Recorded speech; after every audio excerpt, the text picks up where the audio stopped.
wajahku di hadapanmu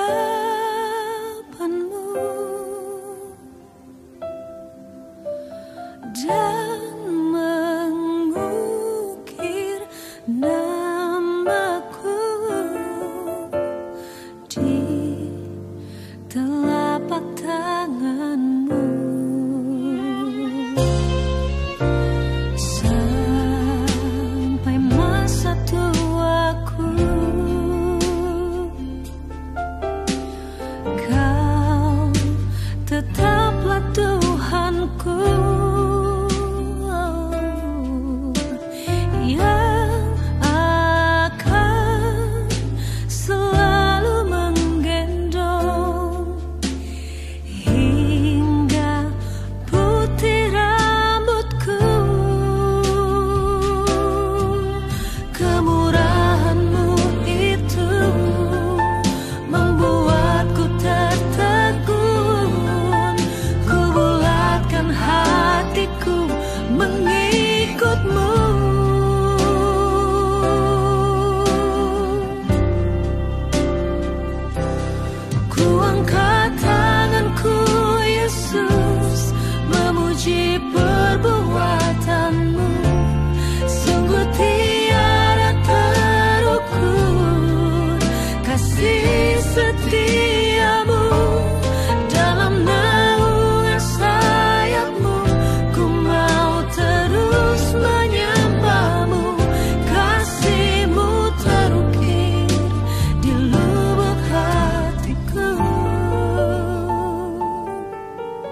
Hallelujah,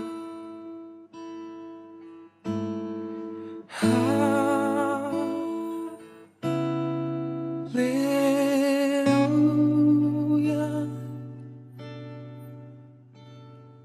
hallelujah,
hallelujah,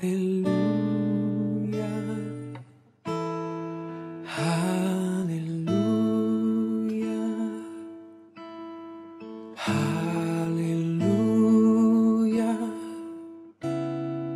hallelujah. Hallelujah, hallelujah, hallelujah,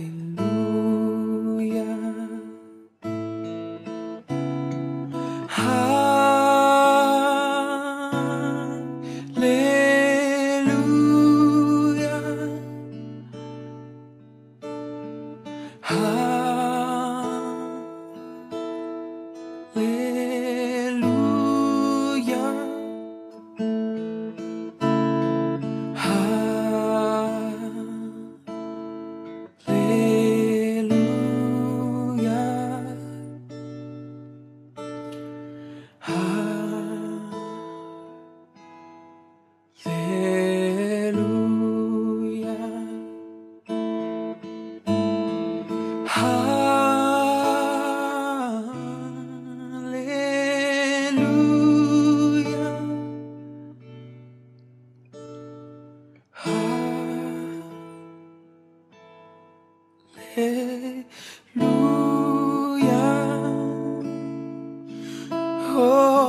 bersemi di hatiku, sungguh indah dan mulia.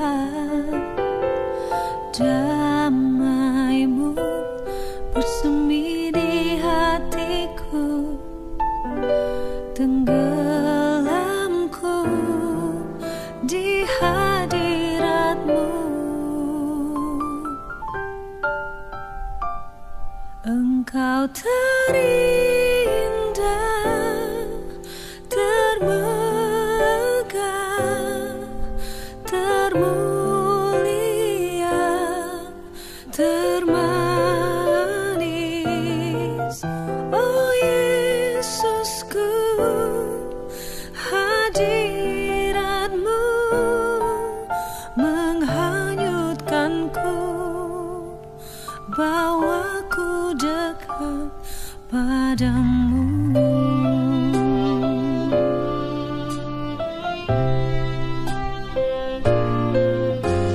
Kasih-Mu bersemi di hatiku, sungguh indah dan mulia. Damai-Mu bersemi di hatiku, tenggelamku di hadirat-Mu. Oh, Engkau terindah, termegah, termulia, termanis.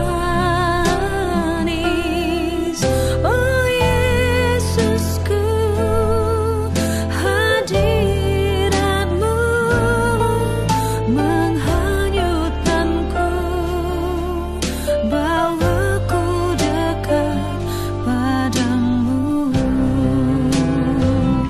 Engkau terindah,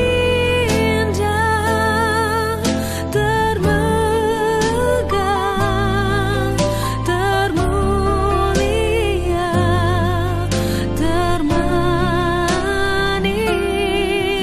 Oh Yesusku, hadirat-Mu menghanyutkanku, bawaku dekat padamu.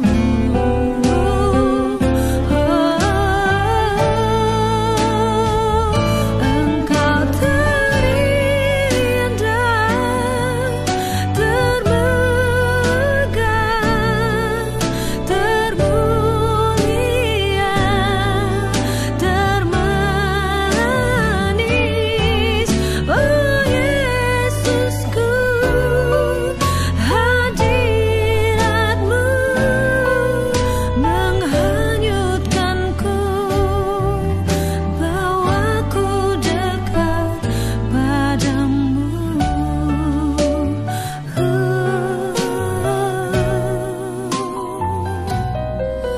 Menghanyutkanku, bawaku dekat padamu.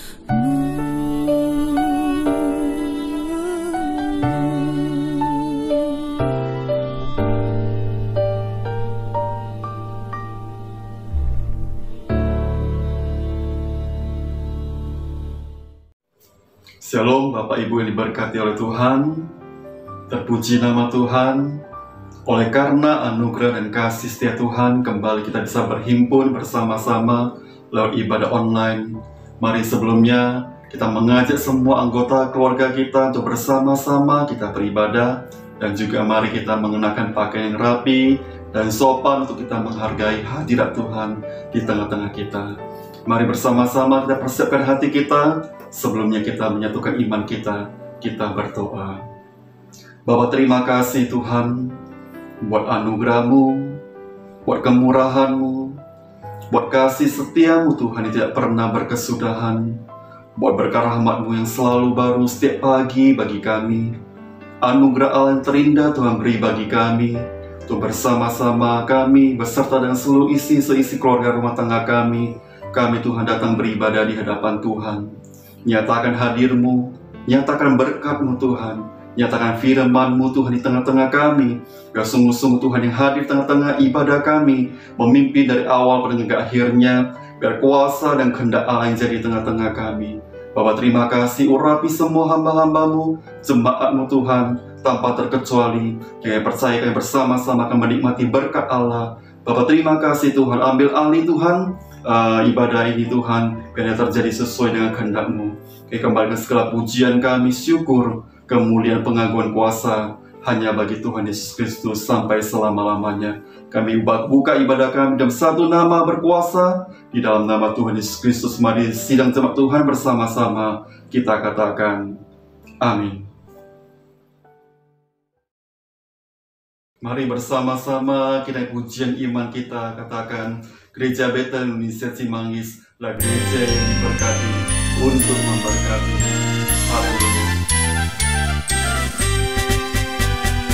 Gereja Betel Indonesia Cimanggis, Gereja Betel Indonesia Cimanggis, Gereja Betel Indonesia Cimanggis, gereja yang diberkati untuk memberkati. Gereja Betel Indonesia Cimanggis, Gereja Betel Indonesia Cimanggis, Gereja Betel Indonesia Cimanggis, gereja yang diberkati untuk memberkati. Gereja yang diberkati untuk memberkati. Gereja yang diberkati untuk memberkati. Biar berkat Allah tercurah bagi gerejanya dan bagi umatnya yang diberkati oleh Tuhan. Haleluya. Amin. Mari bersama-sama kita puji di hadapan Tuhan. Mari kita katakan, kami mau bangkit Tuhan bagi kemuliaan-Mu. Terpuji nama-Mu Tuhan. Nyatakan Tuhan kuasa-Mu, nyatakan Tuhan kehendak-Mu di tengah-tengah kami. Mari bersama-sama katakan, bangkit sukan nama Yesus. Katakan maju, maju, nyatakan kuasa-Nya. Kita buat iblis gemetar, kalahkan tipu dayanya dengan kuasa nama-Nya. Bangkit sukan nama Yesus. Katakan maju, maju, nyatakan kuasa-Nya. Kita buat iblis gemetar, kalahkan tipu dayanya dengan kuasa nama-Nya. Nama Yesus menara yang kuat. Nama Yesus kota benteng yang teguh. Nama Yesus kalahkan semua musuh. Nama Yesus di atas segalanya. Sebab nama-Mu berkuasa Tuhan, mengalahkan segala musuh. Haleluya. Bangkit sukan nama Yesus. Maju, nyatakan kuasa-Nya. Kita buat iblis gemetar, kalahkan tipu dayanya dengan kuasa nama-Nya. Nama Yesus menara yang kuat. Nama Yesus kota benteng yang teguh. Nama Yesus kalahkan semua musuh. Nama Yesus di atas segalanya. Saya katakan, nama Yesus menara yang kuat, nama Yesus kota benteng yang teguh. Amin. Nama Yesus kalahkan semua musuh. Nama Yesus di atas segalanya. Nama Yesus di atas segalanya. Nama Yesus di atas segalanya. Terpuji nama-Mu Tuhan. Haleluya. Amin. Shalom Bapak Ibu Saudara yang terkasih di dalam Tuhan Yesus. Mari kita tundukkan kepala, kita berdoa. Ya Tuhan, Bapa kami yang bertahta di dalam kerajaan surga, kami mengucap syukur kehadirat-Mu untuk kesempatan kami bisa beribadah di pagi hari yang indah ini. Biarlah hadirat Tuhan memimpin ibadah kami dari awal, pertengahan, hingga akhirnya. Biarlah ada campur tangan Tuhan di dalam ibadah ini. Bapa di surga, kami juga mau berdoa untuk saudara-saudara kami yang tidak dapat beribadah karena sakit, dimanapun mereka berada saat ini. Tuhan, tolong melalui kuasa bilur-bilur-Mu ya Tuhan, sehingga yang sakit mendapatkan kesembuhan dari Tuhan. Juga kami mau berdoa untuk setiap saudara-saudara kami yang menghadapi masalah di dalam hidupnya. Biarlah mereka tetap menaruh pengharapan di dalam Tuhan, dan Tuhan akan memberikan pertolongan dan jalan keluar. Ya Bapa, kami juga mau berdoa untuk hamba-hamba Tuhan yang melayani sepanjang ibadah ini. Di dalam bidang apapun mereka melayani Tuhan, Engkau juga memberikan urapan-Mu Tuhan, memberikan campur tangan-Mu di dalam mereka melayani. Kami juga mau serahkan ya Tuhan untuk hamba-Mu yang melayani kebenaran firman Tuhan. Biarlah Roh Kudus memberikan urapan-Mu ya Tuhan. Roh Kudus memberikan roh hikmat pewahyuan, sehingga apa yang disampaikan adalah yang seturut dengan kehendak Tuhan. Dan kami semua yang duduk diam mendengarkan, biarlah kami mendapatkan pengertian dari Tuhan untuk hal-hal yang perlu kami lakukan di dalam kehidupan kami. Bapa di dalam surga, kami juga mau berdoa Tuhan untuk gembala sidang kami Ibu Joyce. Berikan kepada hamba-Mu ini kesehatan yang prima ya Tuhan. Berikan hikmat-Mu di dalam hamba-Mu memimpin jemaat-Mu GB Cimanggis. Tuhan juga memberkati anak-anaknya, memberkati menantu dan memberkati cucunya. Dan biarlah seluruh anggota keluarga akan mendukung pelayanan hamba-Mu. Bapa di dalam surga, kami juga mau berdoa untuk pemerintah bangsa dan negara kami Indonesia. Biarlah kasih Tuhan melingkupi bangsa Indonesia, sehingga bangsa Indonesia mendapatkan kemajuan di dalam segala hal ya Tuhan.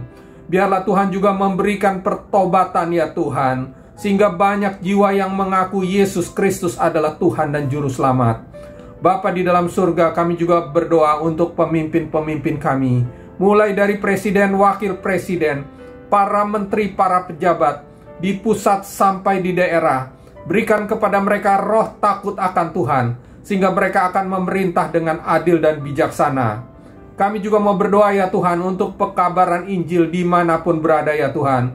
Kiranya Roh Kudus menguasai pekabaran Injil ini, sehingga banyak jiwa-jiwa yang percaya dan diselamatkan. Kami juga mau berdoa Tuhan untuk penanganan COVID-19 yang terjadi sekarang ini. Biarlah dengan campur tangan Tuhan, tenaga kesehatan Kau berikan kekuatan di dalam melayani. Dan juga biarlah anggota masyarakat juga diberikan kesadaran agar dapat taat kepada protokol kesehatan. Dan dengan campur tangan Tuhan, kami akan melihat kemajuan-kemajuan dan masalah-masalah bisa segera diatasi. Terima kasih Tuhan, Engkau yang mengetahui segenap doa pergumulan kami, dan Engkau yang menyempurnakan doa sembahyang kami. Doa ini kami naikkan di dalam satu nama, Tuhan dan Juru Selamat kami, Tuhan Yesus Kristus. Haleluya, haleluya, amin. Mari bersama-sama jemaat Tuhan, kita datang menghampiri hadirat-Nya, membawa setiap kerinduan kita. Kami datang untuk dalam hadirat-Mu. Kami rindu memuliakan nama-Mu Tuhan. yang kudus. Terima kasih Tuhan. Mari bersama-sama kita puji di hadapan Tuhan. Kamu katakan betapa dahsyat Engkau Tuhan. Betapa dahsyat Engkau Tuhan, Pencipta segala yang ada, dulu sekarang sampai selamanya. Hanya Engkau Tuhan, tak terselami pikiranmu,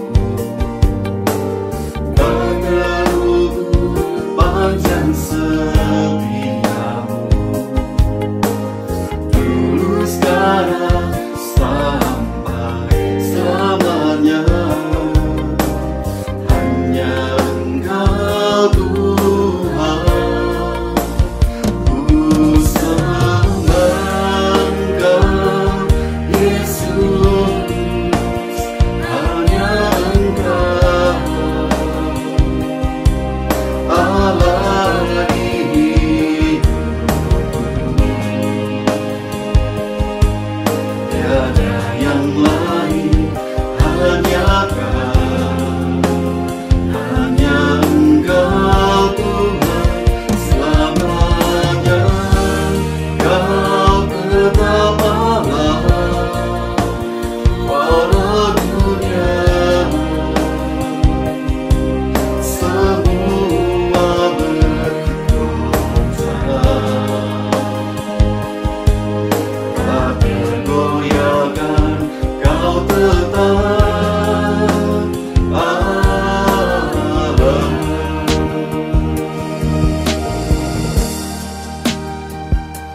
Walau semua bergoncang Tuhan, selama-lamanya Tuhan, Kau Allah kami yang takkan pernah Tuhan tergoncangkan Tuhan. Di hidup kami di hadapan-Mu Bapa. Terima kasih Roh Kudus. Mari katakan, tak terselami Tuhan segala pikiran-Mu Tuhan.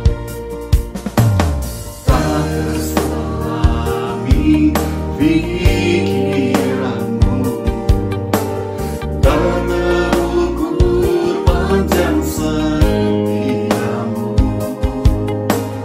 dulu sekarang sampai selamanya.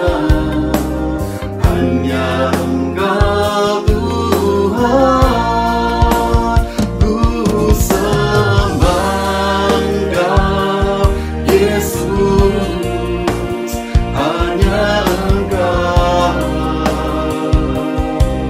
Allah di hidupku, tiada yang lain, hanya Engkau Tuhan selamanya. Kau tetap Allah, walau dunia semua bergoncang, tak tergoyahkan, Kau tetap Kau tetap Allah. Terpuji nama-Mu Tuhan. Haleluya. Amin. Salam Bapak, Ibu, Saudara sekalian. Puji Tuhan, kita boleh berjumpa kembali dalam ibadah hari ini. Mari kita akan memulai pemberitaan firman Tuhan. Saya akan memulainya dengan doa pada saat ini. Mari kita berdoa. Kami datang bersama dengan seluruh umat, jemaat-Mu GBI Cimanggis Tuhan. Kami bersyukur kepada Tuhan pertama-tama. Anugerah-Mu besar bagi kami yang telah memimpin kami sejauh ini ada seperti saat ini, semua karena anugerah Tuhan. Sambil terus memohon kiranya Tuhan terus menyertai hidup kami, memberkati hidup kami, menjaga, melindungi kami semuanya. Kami beribadah pada hari ini, kami membutuhkan Tuhan menuntun langkah hidup kami. Sekarang kami buka hati pikiran kami, berbicaralah melalui firman Tuhan, agar kami hidup seturut dengan kehendak Tuhan. Terpujilah nama Tuhan di dalam Kristus Tuhan kami mohonkan doa kami. Amin, amin. Puji Tuhan, Bapak, Ibu, Saudara sekalian, firman Tuhan hari ini berjudul Hidup Kudus di Akhir Zaman. Terambil dari Galatia pasal 5 ayat 16 sampai ayat yang ke-26. Saya akan baca, Ibu Bapak bisa mengikuti. Galatia pasal 5 ayat yang ke-16 sampai ayat yang ke-26. Hidup menurut daging atau roh? Maksudku ialah, hiduplah oleh roh, maka kamu tidak akan menuruti keinginan daging. Sebab keinginan daging berlawanan dengan keinginan roh, dan keinginan roh berlawanan dengan keinginan daging. Karena keduanya bertentangan, sehingga kamu setiap kali tidak melakukan apa yang kamu kehendaki. Akan tetapi jikalau kamu memberi dirimu dipimpin oleh roh, maka kamu tidak hidup di bawah hukum Taurat. Perbuatan daging telah nyata, yaitu percabulan, kecemaran, hawa nafsu, penyembahan berhala, sihir, perseteruan, perselisihan, iri hati, amarah, kepentingan diri sendiri, percideraan, roh pemecah, kedengkian, kemabukan, pesta pora, dan sebagainya. Terhadap semuanya itu kuperingatkan kamu seperti yang telah kubuat dahulu, bahwa barang siapa melakukan hal-hal yang demikian, ia tidak akan mendapat bagian dalam kerajaan Allah. Tetapi buah roh ialah kasih, sukacita, damai sejahtera, kesabaran, kemurahan, kebaikan, kesetiaan, kelemah lembutan, penguasaan diri. Tidak ada hukum yang menentang hal itu. Barang siapa menjadi milik Kristus, ia telah menyalibkan daging dengan segala hawa nafsu dan keinginannya. Jikalau kita hidup oleh roh, baiklah hidup kita juga dipimpin oleh roh. Dan janganlah kita gila hormat, janganlah kita saling menantang dan saling mendengki. Ya, Bapak, Ibu, Saudara sekalian, judulnya Hidup Kudus. Ini menjadi sesuatu, menjadi tema yang kadang-kadang menjadi sangat sulit dilakukan. Ya, di tengah-tengah situasi dan kondisi di mana manusia saat ini sedang berada pada titik di mana dosa begitu biasa di sekitaran hidup kita. Dan ini menjadi sesuatu yang serius bagi kita orang Kristen ketika diajak hidup kudus seperti ayat ini. Hidup kudus bagi Tuhan itu seringkali dianggap sesuatu yang tidak mungkin dilakukan. Susah gitu, tidak mungkin dilakukan. Atau jika tidak, hal itu sangat berat kalau memang harus bisa dikerjakan ya. Sangat sulit gitu, sangat berat untuk bisa dilakukan hal itu. Nah, mungkin saya sedikit bisa memberikan gambaran kepada kita. Kenapa sih sebenarnya kalau firman Tuhan hari ini berbicara tentang kekudusan seperti ini? Ada apa sih gitu ya? Sebenarnya kalau kita memahami perintah ayat ini atau firman Tuhan ini, lalu dihubungkan dengan kondisi kita, ya. Alkitab itu berulang-ulang, Ibu Bapak bisa googling ya, coba cari, cek, ketik kata kudus gitu, banyak sekali, atau menyucikan diri, sangat banyak di Alkitab. Ini artinya bahwa memang Allah menaruh perkara kekudusan ini menjadi sesuatu yang serius. Kenapa? Ya jawabannya sederhana, karena manusia telah berdosa. Surat-surat Paulus, Ibu Bapak, itu banyak sekali memerintahkan ayat-ayat semacam ini. paralel dengan ayat ini, Paulus juga hampir bersamaan waktunya mengingatkan pada jemaat yang ada di Efesus. Ya, di sana dalam perintah di Efesus, Paulus mengawali dengan kalimat karena itu, sebelum dia menyebut perintah agar kita bijaksana, tidak bebal, hidup arif karena hari-hari ini adalah jahat. Perintah itu sebenarnya perintah yang senada dengan apa yang disampaikan kepada jemaat yang ada di Galatia. Kenapa? Karena kata karena itu kalau dihubungkan dengan peristiwa-peristiwa sebelumnya, itu adalah sebuah fakta tentang betapa dalamnya keterpisahan manusia dengan Allah. Nah, itu arti dosa. Jadi dosa telah membuat manusia itu terpisah dengan Allah. Karena terpisah dengan Allah, di mana dosa begitu, saya menyebut tadi, begitu biasa gitu ya. Orang anggap hal itu biasa. Gitu.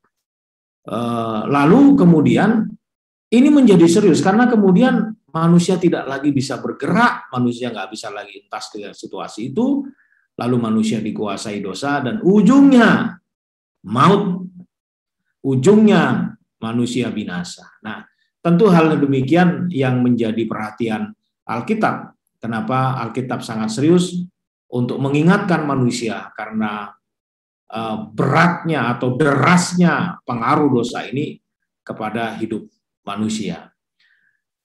Jadi Bapak Ibu Saudara sekalian, sebagai orang percaya tidak ada pilihan kecuali Ibu Bapak saya semuanya benar-benar hidup seturut dengan kehendak Tuhan. Karena status keterpisahan manusia dengan Allah itu membuat kondisi manusia berada dalam keadaan yang sangat berbahaya. Artinya manusia tidak lagi berhak masuk dalam kerajaan Allah, manusia tidak lagi bisa menikmati kemuliaan Allah, kecuali manusia itu bertobat. Manusia itu kembali kepada Allah, menerima Yesus Kristus dan hidup kudus. Ya. Jadi sebagai orang percaya kepada Allah di dalam Kristus, kita dituntut untuk hidup menjadi serupa dengannya di dalam pikiran, perkataan, dan perbuatan. Nah, salah satu keserupaan itu, saya ulang ya, Ibu Bapak, salah satu keserupaan itu adalah hidup kudus, di mana kita menteladani gaya hidup, menteladani perilaku, pikiran, perkataan, dan perbuatan dari Tuhan kita Yesus Kristus. Memang seperti di awal saya bilang tadi, ketika seseorang mendengar kata kudus, yang pertama kali terlintas dalam pikiran kita itu, dalam pengertian kita, adalah hidup tanpa cela, tanpa cacat di hadapan Allah. Hidup kemudian menjauhi dosa, melaksanakan ibadah, rajin ke gereja, memberikan persembahan, melayani Tuhan, melakukan kegiatan rohani lainnya. Jadi sebenarnya kekudusan bukanlah sesuatu yang abstrak sehingga sulit dilakukan. Contoh-contoh tadi adalah contoh-contoh di mana apa yang bisa kita buat dalam hidup ini sebagai bentuk dari latihan hidup kita untuk hidup kudus. Jadi perintah hidup kudus ini sebenarnya kalau kita merujuk kepada pengertiannya di Perjanjian Lama maupun Perjanjian Baru, khususnya Perjanjian Lama ya, di mana dilatar belakangi oleh kehidupan bangsa Israel yang memiliki tingkat kerohanian dan moral yang rendah. Mereka melakukan kemesuman, perzinahan rohani, perzinahan jasmani, penyembahan berhala. Saya pernah membaca literatur dalam perjalanan umat Israel dari Gosen Mesir itu ke Kanaan. Israel itu melewati banyak sekali budaya, suku, keyakinan yang berbeda dengan keyakinan umat itu. Tentang dewa atau ilah atau patung atau keyakinan itu tidak kurang sekitar 2.700 ilah. Itu jumlah yang besar sekali. Dan itu dilewati oleh orang Israel. Sangat mungkin terjadi akulturasi, percampuran budaya, karena mereka kan 40 tahun, ya 40 tahun berjalan. lalu sangat mungkin terjadi asimilasi, ya, perkawinan campur yang di dalamnya akhirnya terjadi apa yang disebut dengan sinkritisme, pencampuran keyakinan menjadi keyakinan baru. Nah, ini menjadi masalah. Maka ketika mereka mau masuk ke Kanaan di tepi Sungai Yordan itu, di Yosua pasal 3 itu, Tuhan berkata, kuduskanlah dirimu. Nah, itu. Jadi umat ini nggak mungkin bisa masuk ke Kanaan. Kanaan itu kan simbol dari kehidupan keberkatan di dunia ini maupun Kanaan rohani, Yerusalem baru. Jadi mau artinya apa, mau yang rohani, mau yang jasmani, ternyata pengudusan itu adalah kemutlakan. Saya ulang, kekudusan atau hidup kudus bagi umat percaya itu syarat utama, mutlak. Kuduslah kamu, ya. Kuduslah kamu sebab aku kudus. Nah, Bapak Ibu Saudara yang diberkati oleh Tuhan, saya meyakini bahwa firman Tuhan hari ini akan menolong kita semuanya untuk memahami betapa pentingnya kita hidup kudus begitu. Nah, bicara soal kudus atau teks aslinya itu kados, bisa ditampilin slide-nya. Kados atau kudus, ya. Nah, kados atau kudus ini memiliki arti terpisah atau tidak bercampur dengan yang lain, atau punya pengertian menyucikan diri atau mendedikasikan diri, memisahkan diri. Nah, itu arti-arti banyak sekali arti. Tapi intinya adalah kudus atau kados ini adalah sesuatu yang diwajibkan hukumnya oleh Allah, gitu ya. Jadi karena kata ini jenisnya imperatif, ya, maka kalimat ini atau kata ini bukan saran gitu. Ini boleh kudus, boleh enggak. Bukan. Oh, jadi orang Kristen tuh ternyata perintah kudus itu pilihan. Tidak, Ibu Bapak, hidup kudus bagi kita itu bukan pilihan, itu kewajiban. Ya, itu perintah yang sifatnya juga progresif. Ya, sifatnya progresif artinya bahwa karena kata ini berjenis kata imperatif, ya, ini juga present continuous tense ini kalau dalam tata bahasa, maka ini bersifat progresif. Menjadi kudus itu boleh, bukan pilihan, boleh kudus, boleh tidak, tapi wajib hukumnya. Menjadi kudus juga bukan hanya dulu, sekarang udah, dulu saya itu rajin, dulu saya setia kepada Tuhan, dulu saya itu melayani Tuhan dengan semangat, dulu saya sering berkhotbah. Sekarang gimana? Sekarang udah enggak lagi, sekarang udah saya jauh dari Tuhan. Nggak bisa begitu. Sebagai orang Kristen, Anda dan saya harus memiliki panggilan menghidupi kekudusan itu dulu, sekarang, sampai selamanya. Menjadi kudus juga itu punya arti. Saya masih dalam definisinya, ya. Kekudusan itu juga merupakan keseluruhan, totalitas, bukan sebagian, ya, bukan sebagian. Nah, karena keseluruhan, maka kekudusan itu meliputi seluruh bagian hidup kita, bukan hanya mulutnya yang kudus, ya, dikit-dikit haleluya, dikit-dikit puji Tuhan, dikit-dikit bahasa roh. Tidak, tapi kekudusan itu juga merupakan panggilan dalam pikiran, dalam perkataan, dalam tindakan dan perilaku hidup. Jadi Bapak Ibu Saudara sekalian, betapa pentingnya kita hidup menunjukkan kekudusan, karena kekudusan ini, sekali lagi, kekudusan ini melingkupi keseluruhan. Jadi tidak berhenti pada hal yang sifatnya seremonial, berhubungan dengan keagamaan, ya, tetapi juga dalam hal moralitas. Ya, saya ulang, kekudusan ini sifatnya keseluruhan, totalitas, dimensinya itu dimensi keseluruhan hidup. Jadi kalau demikian, maka ini berarti kita tidak hanya mampu menunjukkan kekudusan dalam hal seremonial, ya, di tempat ibadah, di gereja atau di tempat-tempat seremonial ibadah, tetapi juga kekudusan ditunjukkan oleh kita menyentuh wilayah-wilayah lain, termasuk moralitas. Mau dilihat orang, nggak dilihat orang, kita itu kudus adanya. Jadi, tapi ada catatan penting, ya, sebelum saya masuk ke bagian lainnya, panggilan bagaimana kita hidup, caranya seperti apa, maka ada catatan penting dari definisi ini, ya. Allah tidak sekedar menuntut Anda dan saya, Pak, Ibu, untuk kudus. Tetapi Allah memberikan petunjuk. Nah, ini penting nih. Kita harus paham, Allah tidak hanya sekedar menuntut, kuduslah kamu sebab aku kudus. Kuduslah kamu sebab aku kudus. Lalu terserah kamulah caranya gimana. Oh tidak, Bapak Ibu. Allah adalah Allah yang bertanggung jawab atas hidup dan saudara. Jadi kalau dia memberikan perintah untuk hidup kudus, maka dia memberikan petunjuk. Petunjuknya jelas. Tuntutan hidup kudus bukanlah sesuatu yang abstrak. Perintah tanpa petunjuk, oh enggak. Ini adalah sesuatu yang real, sesuatu yang bisa dilakukan, karena Allah tidak memberikan perintah ini abstrak, tetapi ini real, maka Allah memberikan petunjuk.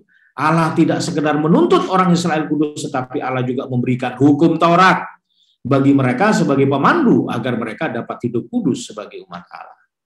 Nah, jelas kan?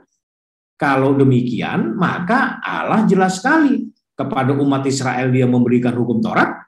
Hukum Taurat itu jelas tergambar di dalam perilaku hidup mereka. Nah, sekarang bagi kita apa? Alkitab jelas diberikan kepada kita. Alkitab itu adalah petunjuk bagi kita bagaimana kita hidup kudus. Nah, sekarang apa kata Alkitab? Apa Alkitab tentang hidup kudus? Bagaimana kita hidup? Bagaimana kita bisa menjaga kekudusan berdasarkan prinsip-prinsip dari nats yang kita baca tadi.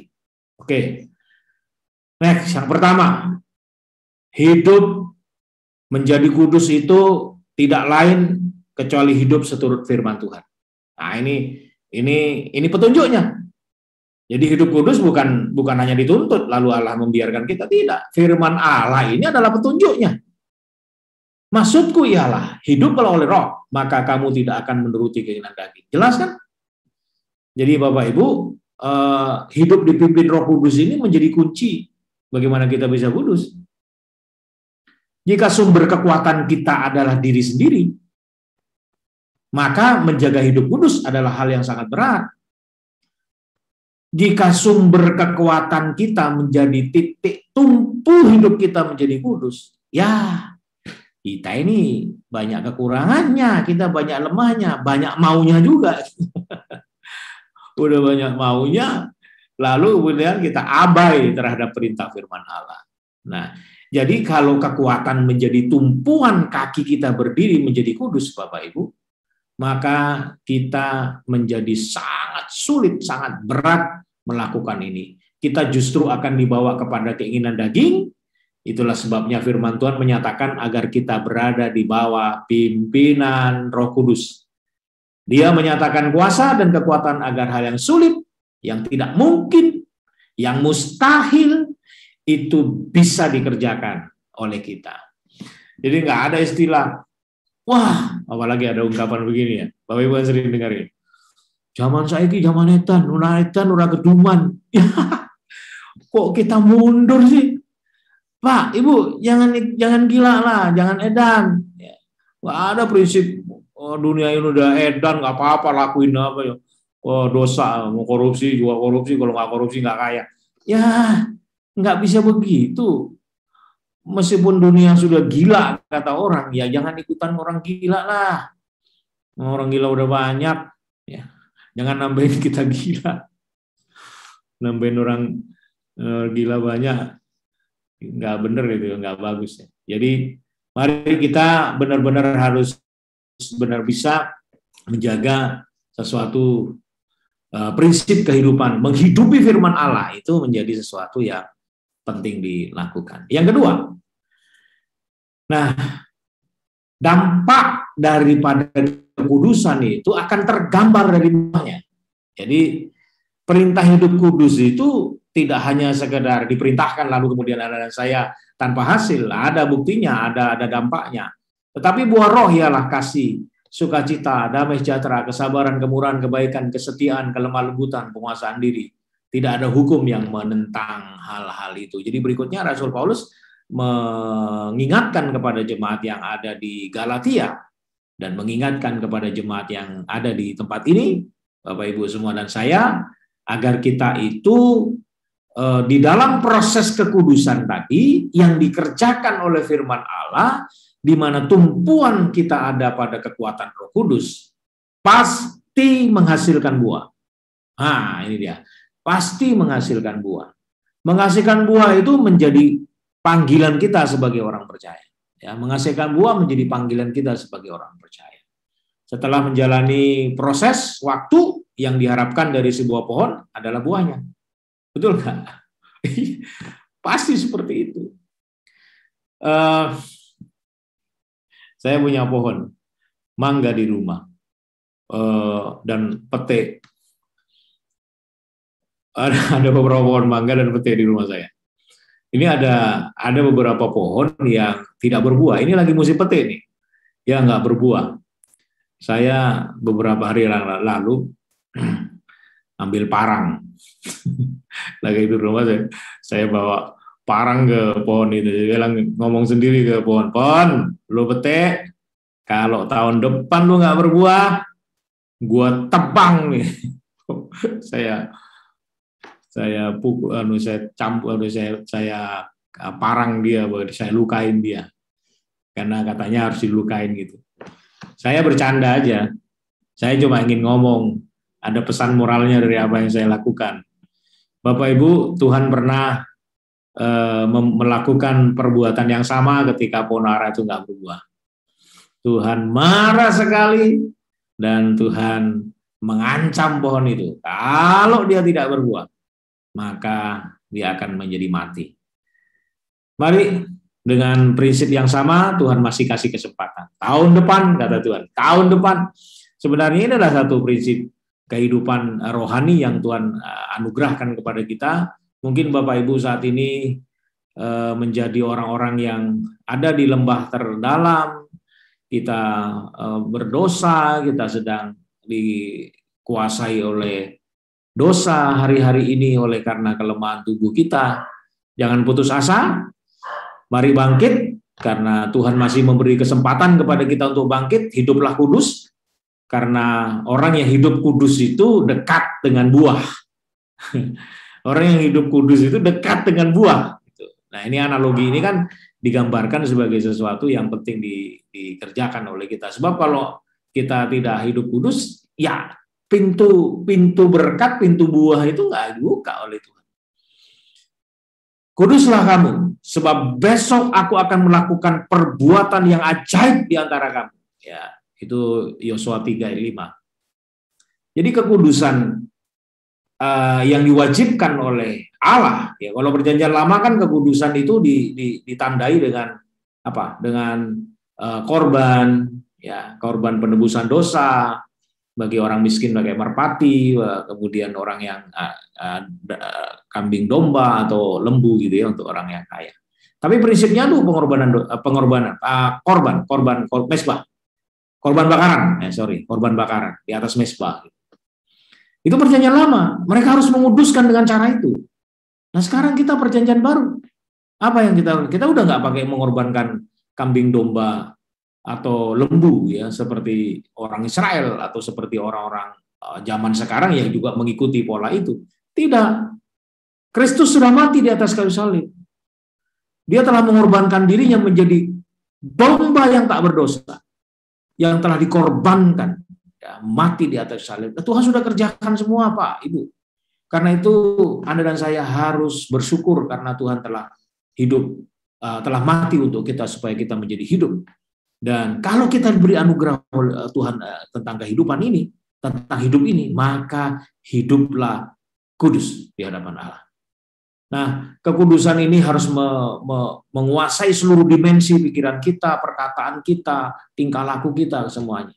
Pastikan Ibu Bapak berbeda dengan yang lain. Kita tidak boleh mengumbar perkataan yang melukai orang, menciderai orang, dan tidak menjadi berkat. Ya. Kita tidak boleh berlaku, bertindak, bersikap juga tidak menjadi berkat bagi orang lain. Pastikan kita orang Kristen yang memberkati dan memuliakan Allah melalui perilaku hidup kita dengan sesama. Saya percaya kalau Ibu Bapak hidup seperti ini, pasti dekat dengan buah. Apa yang bisa diharapkan dari sebuah pohon? Buahnya. Maka saya percaya Anda dan saya pasti berbuah kalau kita bisa hidup dengan cara demikian. Yang terakhir, yang ketiga, apa kata Alkitab tentang perintah hidup kudus? Yang ketiga adalah hidup menyalibkan daging. Barang siapa menjadi milik Kristus Yesus, ia telah menyalibkan daging dengan segala hawa nafsu dan keinginannya. Rupanya kekudusan itu dekat dengan salib. Kekudusan itu dekat dengan perintah untuk kita menyalibkan daging kita. Di awal perikop ini jelas menyebut bahwa keinginan roh itu berlawanan dengan keinginan daging. Orang yang hidup dalam roh pasti akan bertentangan dengan daging. Tapi orang yang hidup dalam daging juga pasti bertentangan dengan keinginan roh. Nah, kalau demikian berarti kita nggak bisa hidup setengah-setengah. Berarti kita nggak bisa hidup separuh-separuh, atau kita kaki kanan masih hidup dalam daging, kaki kiri hidup di dalam roh. Tidak demikian. Karena keduanya ini tarik-menarik ini, ya nggak mungkin kita hidup di tengah-tengahnya. Bapak-bapak sekalian, maka kita harus betul-betul memperjuangkan kehidupan ini dengan cara menjaga kekudusan, menyalibkan daging kita. Ini yang diperjuangkan Rasul Paulus, yang dia gambarkan sebagai seorang petinju yang tidak sembarangan nonjok, mukul, nggak sembarangan namanya petinju. Dia akan betul-betul menguasai teknik dalam bertinju, sehingga dia tidak sembarangan memukul, tetapi menguasai diri sepenuhnya. Nah, dengan demikian maka ada sasaran, ada target yang kita harus pegang dalam hidup ini. Saya harus menjadi orang Kristen yang benar, saya harus menjadi orang Kristen yang menjadi serupa dengan gambaran Kristus itu, meskipun tidak mudah membalikkan tangan, tetapi proses mengarah ke sana. Ini menggambarkan bahwa hidup saya dan saudara bukan sempurna. Jadi hidup kudus itu bukan berarti udah nggak bisa berdosa. Hidup kudus bukan berarti udah nggak bercela. Kita nggak bisa buat salah. Oh tidak, saya dan saudara masih manusia kok, masih punya daging yang kemungkinan juga masih bisa salah, masih bisa berbuat salah, bisa berbuat dosa dalam hidup ini, namanya juga manusia. Tapi tidak karena itu, kelemahan itu lalu Anda dan saya hidup tiarap di situ gitu, tidak, nggak gitu. Kita harus bangkit, kita harus keluar dari kelemahan itu secara perlahan tetapi pasti menuju kepada kesempurnaan seperti Kristus. Maka Alkitab tidak mengatakan bahwa menuju serupa dengan Kristus itu menjadi sesuatu yang seperti membalikkan tangan dalam sekejap, tidak. Menuju kesempurnaan juga menuju. Artinya bahwa ada proses yang mungkin masing-masing orang nggak sama. Tapi proses itu harus kita lalui, di mana Anda dan saya harus menjadi kudus. Kudus di akhir zaman bukan mustahil. Kudus di akhir zaman bukan sesuatu yang sulit dilakukan, bukan sesuatu yang mustahil. Berpulang kepada saya dan saudara, bagaimana kita bisa menghidupi kekudusan itu dengan baik. Jadi saya meyakini bahwa hidup yang benar di akhir zaman adalah hidup yang berbuah seperti perintah Tuhan tadi. Hidup kudus oleh tuntunan Roh Kudus yang pastinya karena kekudusan itu menghasilkan buah. Nah, saya yakin itu akan menjadi warna hidup saya dan saudara. Mari kita nyatakan komitmen kita kepada Tuhan bahwa saya dan saudara adalah orang-orang yang mau dengan sungguh-sungguh hidup kudus. Kiranya Tuhan Yesus memberkati kita sekalian, biar renungan firman ini menolong kita semuanya ya. Bapak Ibu, puji Tuhan, Tuhan memberkati kita. Saya akan berdoa menutup firman ini, biar semua kita boleh diberkati oleh Tuhan. Mari, Bapa di dalam sorga, kami mengakhiri renungan ini, biarlah Tuhan memberkati kami semuanya. Kami telah mendengar firman Allah untuk hidup kudus di akhir zaman. Ini bukan sesuatu yang sulit, bukan sesuatu yang mustahil, yang abstrak. Kalau Tuhan perintahkan tidak hanya sekedar menuntut, tetapi Tuhan telah memberikan kepada kita petunjuknya, yaitu Alkitab itu sendiri, dan Tuhan telah contohkan di dalam Yesus Kristus agar kami menjadi serupa dengannya. Inilah yang kami rindukan akan mewarnai setiap langkah hidup kami. Pada saat ini kami mohon berkat-Mu turun atas semua kami, yang mendengar firman Allah agar kami boleh dan mampu mengerjakan perintah Allah dalam hidup ini. Terima kasih. Di dalam Kristus kami bersyukur berdoa. Amin. Amin. Amin. Puji Tuhan. Tuhan memberkati kita semuanya. Shalom Bapak Ibu Saudara yang terkasih di dalam Tuhan Yesus. Mari kita tundukkan kepala, kita berdoa. Doa yang diajarkan Tuhan Yesus kepada kita. Bapa kami yang bertahta di dalam kerajaan surga, dikuduskanlah namamu, datanglah kerajaanmu, jadilah kehendakmu, di bumi seperti di dalam surga. Berikanlah kami pada hari ini makanan kami yang secukupnya, dan ampunilah kami atas segala kesalahan kami, seperti kami pun sudah mengampuni yang bersalah kepada kami. Dan janganlah membawa kami ke dalam pencobaan, tetapi lepaskanlah kami daripada yang jahat. Karena Engkaulah yang mempunyai kerajaan, dan kuasa, dan kemuliaan, sampai selama-lamanya. Amin.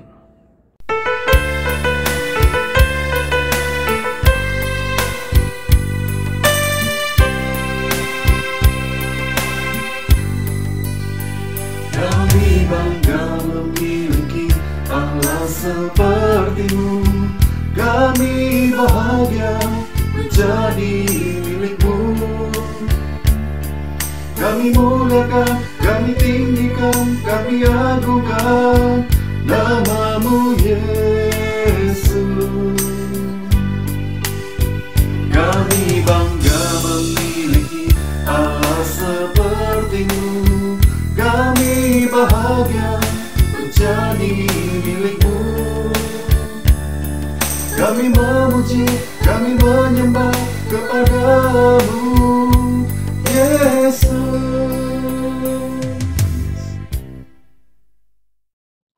Mari Bapak Ibu Saudara sekalian, kita mengakhiri ibadah kita, arahkan hati kita, arahkan hidup kita, arahkan tangan kita kepada Tuhan.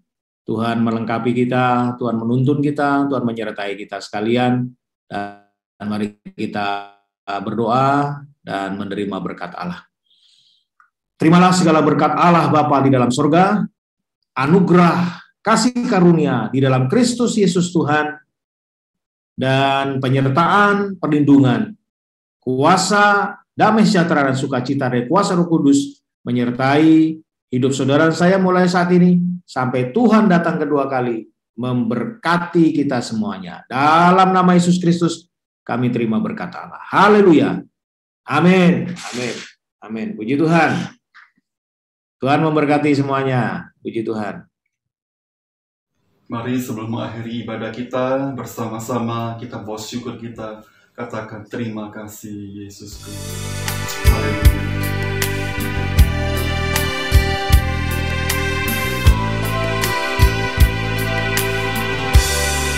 Terima kasih Yesusku, terima kasih Yesusku.